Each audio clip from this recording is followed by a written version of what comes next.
Hi, we are continuing our read of The Hellbound Heart.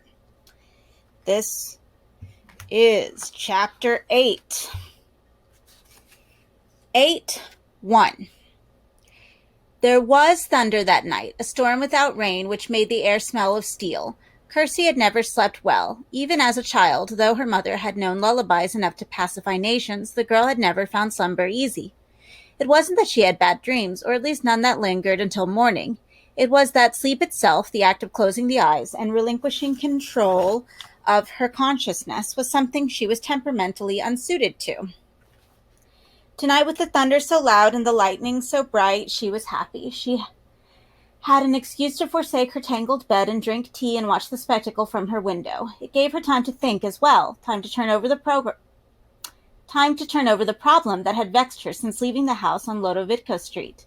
But she was still no nearer an answer.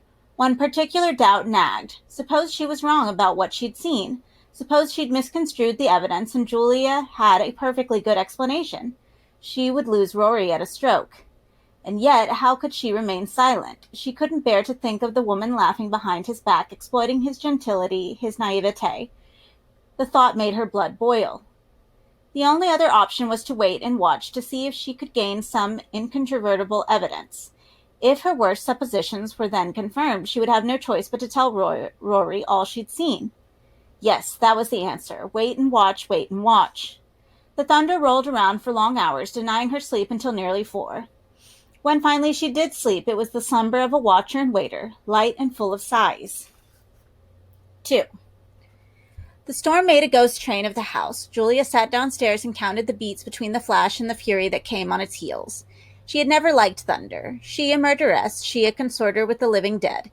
It was another paradox to add to the 1,000 she'd found at work in herself of late. She thought more than once of going upstairs and taking some comfort with the prodigy, but knew that it would be unwise. Rory might return at any moment from his office party. He would be drunk on past experience and full of unwelcome fondness. The storm crept closer. She put on the television to block out the din, which it scarcely did. At 11, Rory came home wreathed in smiles. He had good news. In the middle of the party, his supervisor had taken him aside, commended him for his excellent work, and spoken of great things of the future. Julia listened to his retelling of the exchange, hoping that his inebriation would blind him to her indifference. At last, his news told, he threw off his jacket and sat down on the sofa beside her. Poor you, he said. You don't like the thunder. I'm fine, she said. Are you sure?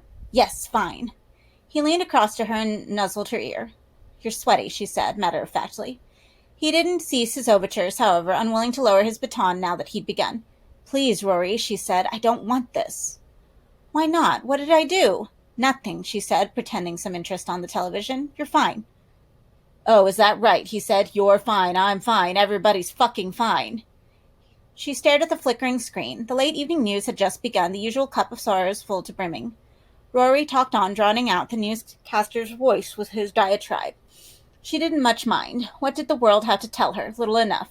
Whereas she had news for the world that it would reel to hear, about the condition of the damned, about love lost and then found, about what despair and desire have in common. Please, Julia, Rory was saying, just speak to me. The pleas demanded her attention. He looked, she thought, like the boy in the photographs, his body hirsute and bloated, his clothes those of an adult, but still in essence a boy with his bewildered gaze and sulky mouth. She remembered Frank's question. How could you have ever married such a dullard? Thinking on it, a sour smile creased her lips. He looked at her, his puzzlement deepening. What's so funny, damn you? Nothing. He shook his head, dull anger replacing the sulk. A peal of thunder followed the lightning, with barely a beat intervening. As it came, there was a noise from the floor above. She turned her attention back to the television to divert Rory's interest. But it was a vain attempt. He'd heard the sound. What the fuck was that? Thunder. He stood up. No, he said, something else. He was already at the door. A dozen options raced through her head, none of them practical. He wrestled drunkenly with the door handle. Maybe I left a window open, she said, and got up. I'll go and see. I can do it, he replied. I'm not totally inept. Nobody said, she began, but he wasn't listening. As he stepped out into the hallway, the lightning came with the thunder loud and bright. As she went in pursuit of him, another flash came fast upon the first, accompanied by a bowel-rocking crash. Rory was already halfway up the stairs. It was nothing, she shouted after him. He made no reply, but climbed to the top of the stairs. She followed.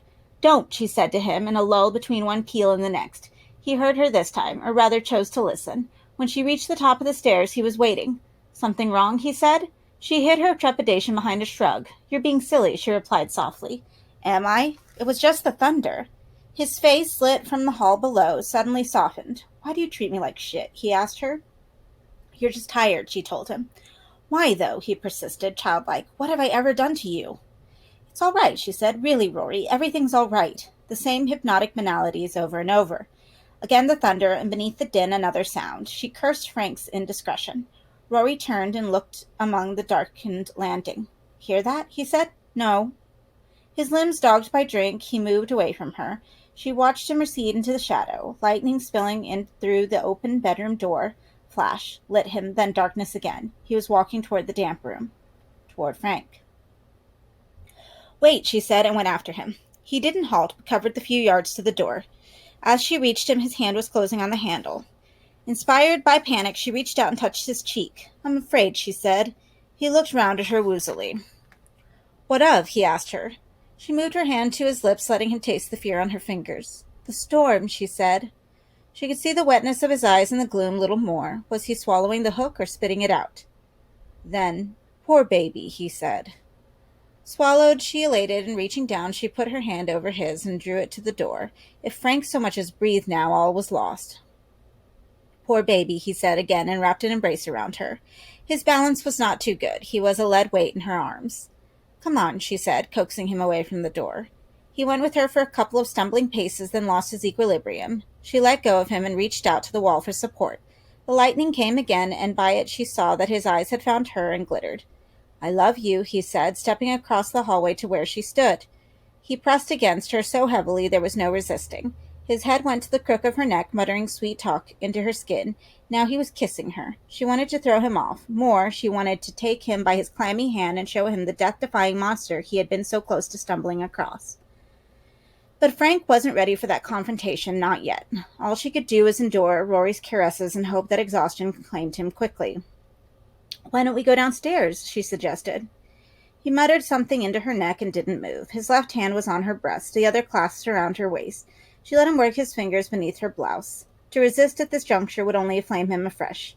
"I need you," he said, raising his mouth to her ear. Once, half a lifetime ago, her heart had seemed to skip at such a profession. Now she knew better. Her heart was no acrobat. There was no tingle in the coils of her abdomen, only the steady workings of her body, breath drawn, blood circulated, food pulped and purged. Thinking of her anatomy thus, untainted by romanticism, as a collection of natural imperatives housed in muscle and bone, she found it easier to let him strip her blouse and put his face to her breast. Her nerve endings dutifully responded to his tongue, but again it was merely an anatomy lesson. She stood back in the dome of her skull and was unmoved. He was unbuttoning himself now. She caught sight of the boastful plum as he stroked it against her thigh. Now he opened her legs and pulled her underwear down just far enough to give him access. She made no objection, nor even a sound, as he made his entrance. His own din began almost immediately, feeble claims of love and lust hopelessly tangled together. She half listened and let him work at his play, his face buried in her hair. Closing her eyes, she tried to picture better times, but the lightning spoiled her dreaming. As sound followed light, she opened her eyes again to see the door of the damp room had opened 2 or 3 inches. In the narrow gap between door and frame, she could make out a glistening figure watching them. She could not see Frank's eyes, but she felt them sharpened beyond pricking by envy and rage. Nor did she look away, but stared on at the shadow while Rory's moans increased, and at the end one moment became another, and she was lying on the bed with her wedding dress crushed beneath her, while a black and scarlet beast crept up between her legs to give her a sample of its love. "Poor baby," was the last thing Rory said as sleep overcame him. He lay on the bed, still dressed. She made no attempt to strip him. When his snores were even, she left him to it and went back to the room. Frank was standing beside the window, watching the storm move in the southeast. He had torn the blind away. Lamplight washed the walls. "He heard you," she said. "I had to see the storm," he replied simply. "I needed it." "He almost found you, damn it." Frank shook his head. "There's no such thing as almost," he said, still staring out the window. Then, after a pause, "I want to be out there. I want to have it all again." "I know." "No, you don't," he told her. "You've no conception of the hunger I've got on me." "Tomorrow, then," she said. "I'll get another body tomorrow." "Yes, you do that, and I want some other stuff. A radio, for one." I want to know what's going on out there. And food, proper food, fresh bread, whatever you need. And ginger, the preserved kind, and syrup? I know. He glanced round at her briefly, but he wasn't seeing her. There was too much world to be reacquainted with tonight. I didn't realize it was autumn, he said, and went back to watching the storm. That is chapter 8. We are getting closer to the end. There are 11 chapters in total. So next week we will see what happens with Frank and Julia and Rory and Kirsty. Thanks for reading with me.